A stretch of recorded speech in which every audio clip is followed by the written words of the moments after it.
एक अजीबोगरीब बनाई हुई बनावटी राष्ट्रवाद का बहाना लेकर उन पे आरोप लगाए जाते हैं। बाहर गए, उसके आधार पे जब वापस आते हैं तो कहते हैं कि आप यहां नहीं बोल सकते जब तक कि आप माफी नहीं मांगे। यहां आते हैं और उस दिन बोलते हैं संसद में, जब माननीय प्रधानमंत्री बोल रहे थे तो सरकार पूछती है आपकी हिम्मत कैसे हुई सब बोलने की, सत्य बोलने की, साफ बोलने की, निडरता से बोलने की। हम आपको प्रिविलेजेस कमेटी भेजते हैं। और सबसे अजीबोगरीब जो मैं समझता हूं, किसी गणतांत्रिक, संसदीय गणतांत्रिक, लोकतांत्रिक देश में नहीं देखा गया, जब वो आके बोलते हैं तो सरकार खुद अवरुद्ध करती है संसद को। सरकार खुद करती है इस आधार पे कि पहले आप माफी मांगिए। ये कौन सी संसदीय प्रणाली के अंतर्गत है कि पहले आप माफी मांगिए, नहीं तो हम अवरुद्ध करेंगे, नहीं तो संसद चलेगी नहीं।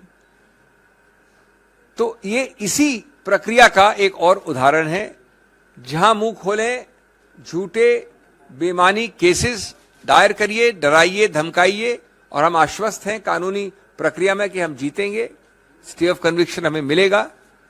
लेकिन जहां तक सरकार का सवाल है, उन्होंने ये सब प्रयत्न किए हैं, बार बार किए हैं। जहां तक कानूनी पक्ष है, मैं बड़े संक्षिप्त रूप में आपको बता दूं, कल बताया था मैंने, थोड़ा उसको और विस्तार से बता दूं, लेकिन संक्षिप्त रूप से, कि जब आप जल्दबाजी करते हैं तो गलतियों के ऊपर गलतियां करते हैं, संवैधानिक और कानूनी गलतियां करते हैं। मैं आपको 2-3 उदाहरण देकर अपनी बात खत्म करना चाहता हूं।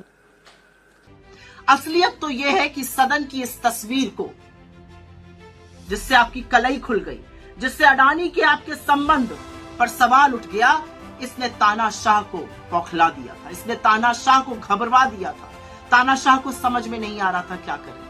आपने राहुल जी का माइक म्यूट किया, संसद को म्यूट किया, उनको बोलने का मौका नहीं दिया और अब उनकी सदस्यता रद्द कर दी। लेकिन आप ये भूल जाते हैं कि इतिहास साक्षी है कि जब जब सत्य को दबाया जाता है, सत्य और मजबूत बन के उठता है। महात्मा गांधी के साथ भी हुआ था और आज राहुल गांधी के साथ भी ये हो रहा है। आप ये भूल जाते हैं कि सत्ता की जरूरत आपको है विपक्षियों को दबाने के लिए, सत्ता की जरूरत आपको है निरंकुश पुलिस के लिए, कठपुतली एजेंसियों के लिए, राहुल गांधी की सदस्यता खत्म करने के लिए। सत्ता की जरूरत हमें नहीं है सच को सच कहने के लिए और अडानी पर आपको घेरने के लिए, आपके संरक्षण पर सवाल उठाने के लिए। आपको लगता है कि आप राहुल गांधी की सदस्यता खत्म करके उनकी आवाज दबा देंगे तो आप मुगालते में हैं।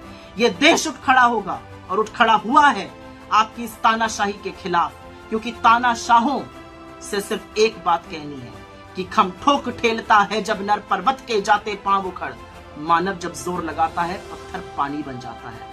और ये लड़ाई तो सच की है, ये इस देश के लोकतंत्र की है, ये इस देश की आत्मा के लिए है। अगर राहुल गांधी जी के साथ ये हो सकता है तो देश के आवाम जो नॉर्मल आदमी है, क्या वो इस सत्ता के खिलाफ कुछ बोल सकते हैं? क्या वो भाजपा के खिलाफ कुछ बोल सकते हैं? क्या वो भ्रष्टाचार के खिलाफ बोल सकते हैं?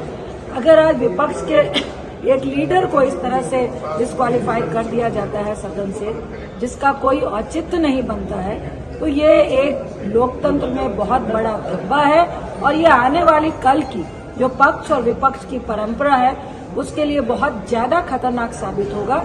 ये आज सत्ताधारियों को भी 20 बारी सोचना चाहिए था, जो उन्होंने नहीं सोचा।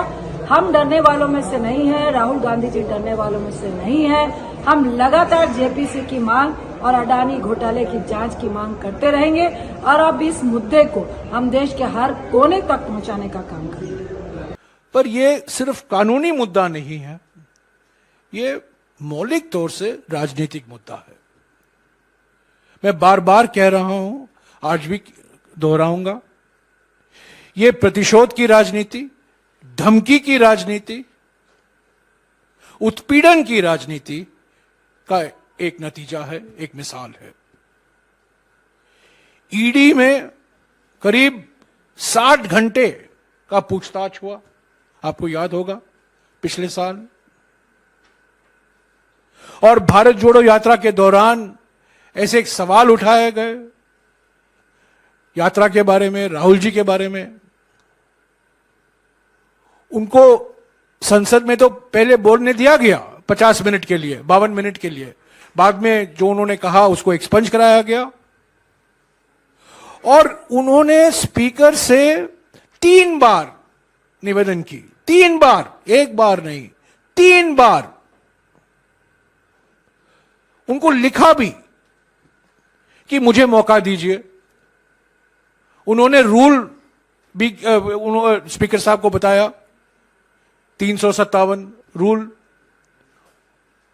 पर स्पीकर से कोई जवाब नहीं आया, औपचारिक तौर से कोई जवाब नहीं आया, उनको मौका ही नहीं दिया गया, और आज वो डिस्क्वालीफाई हो चुके हैं। तो ये कानूनी मुद्दा तो है, कानूनी तरीके अपनाएंगे, कानून में जो प्रावधान है सिंघवी साहब ने गिनाया है, उस पर अगले कदम लिया जाएगा।